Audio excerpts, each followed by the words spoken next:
Good day, and welcome to this episode of 10th Ward TV, presented by Our Neighborhood Times, a community newspaper that services the 10th Ward.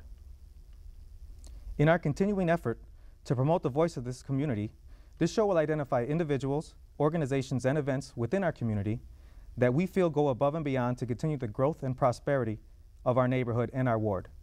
And what better way to start this series than to speak with the Alderman of the 10th Ward, John Pope. Thank you very much for taking time out of your busy schedule to meet with us today, Mr. Thank Pope. you, Sam. Thank you, and the Our Neighborhood Times as well for having me.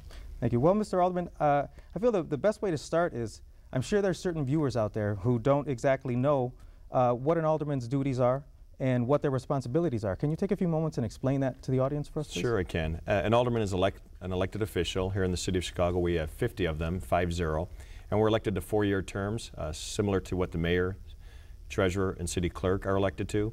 And we represent the different areas throughout the city. We pass legislation in the city council. We debate such issues as property taxes and employment. All zoning issues are put before the alderman. And we meet approximately every other month to discuss these items in committee meetings and council meetings. Okay, so what are the boundaries of the 10th Ward? Well, the 10th Ward is located on the far southeast side of the city, and it's best known to be the area of the former steel mills, U.S. Steel, Wisconsin Steel, Republic Steel. But generally, it's the city border on the south, the Indiana-Illinois border on the east, 83rd Street on the north, and the Bishop Ford Expressway on the west side. And it includes the neighborhoods of Hegewisch, East Side, South Chicago, Jeffrey Manor, South Daring, and Vets Park. Well, that seems like quite a large area to cover as the alderman. Do you have any other jobs that you do besides being the alderman of the 10th Ward? You know, I don't. Some other aldermen have other positions. Some are attorneys, some are active with lobbying. I am not. I feel that the 10th Ward aldermanic position is a full-time position. As you just mentioned, it's a large geographic area, right, and we have many different communities and different challenges, so I've devoted my entire career, I should say, or at least my job, to this. I don't have any other interests other than being a good alderman. Great. So you mentioned city council meetings and other things that you do downtown. How often do you attend city council meetings, and what committees do you happen to be a member of? Great question. The city council meets approximately once a month, usually on a Wednesday, and at those meetings we discuss everything from, again, legislation regarding property taxes and housing and police and education. I sit on various committees, and committees are subsets, including various aldermen who look at items in greater detail, legislation. So I sit on the Committee of Finance, Budget and Government Operations, Environment, Economic Development, and Rules and Ethics. So as you know, one of the main focuses of Our Neighborhood Times is to break down a larger aspect of what's going on in the city and the nation and bringing it down to a hyper-local feel. The committees that you are a member of, what do, I'm also a resident of the 10th Ward. Yes, you are. What do those committees do for me as a resident? Just name a few. Well, first of all, they give you an opportunity to appear before the committee and express your opinion either for or against an issue.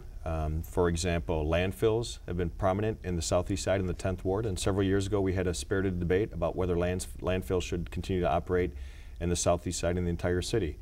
At that committee hearing on that, the general public got to speak before the committee and go on record as either supporting or opposing the expansion of landfills. Not just expressing your opinion, but learning about what information is out there to make a good decision on the issue at hand. So it's a chance for the public to put their input into the process. It's also a chance for us as the aldermen, who may not be experts on the various issues that we confront, to be educated by the public and the people who are more expert at those topics.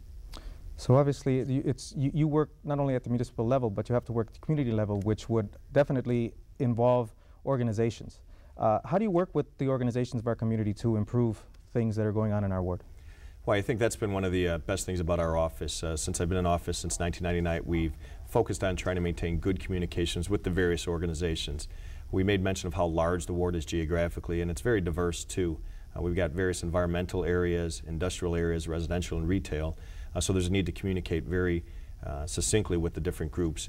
As a result, we've established good working relationships with the East Side Chamber of Commerce, the Hegewisch Chamber of Commerce, South Chicago Chamber of Commerce, all the chambers, including the industrial commissions, the non-for-profit organizations, those in the neighborhood like the YMCAs, like the South Daring Senior Group, like the Hegewisch Community Committee, and like organizations citywide here like CAN-TV, who has been a good supporter of all aldermen and all people in the city in order to offer them great opportunity to get the word out on public television. And as an elected official, how do you make yourself available to constituents such as myself or anybody else that wants to visit with you? Again, I think we pride ourselves on being very accessible. Among other things, our office is always open from 9 to 5, Monday through Friday. Our phone number is 773-721-1999. In addition to just being open, we have ward night or open office hours every first and third Monday of the month. Those are standing days where the public can come in and meet directly with me in a one-on-one setting and very confidential setting to talk about anything that may be on their mind, whether it's a zoning issue, a personal issue with finances, a housing issue, an employment issue. We do that the first and third of each month. And we also have a website, we have Facebook, we communicate via fax, email. We have what we call a hot list, and we have approximately 200 organizations that if there's information out there, we zap it out to them via email or fax, and obviously we use the local newspapers like yours, our Neighborhood Times, to put PSAs, public service announcements, to keep people informed. And we attend and put on quite a few meetings so that the community can become accessible to what's happening in the community. Right. How do you feel the community is embracing the openness of the office and all of the opportunities that they have to actually communicate with you? You know, I think it's fairly well taken. People know when our meetings are. We publicize it through the churches, through the schools, through the neighborhood organizations. We encourage the churches and those organizations to mention to their memberships during meetings.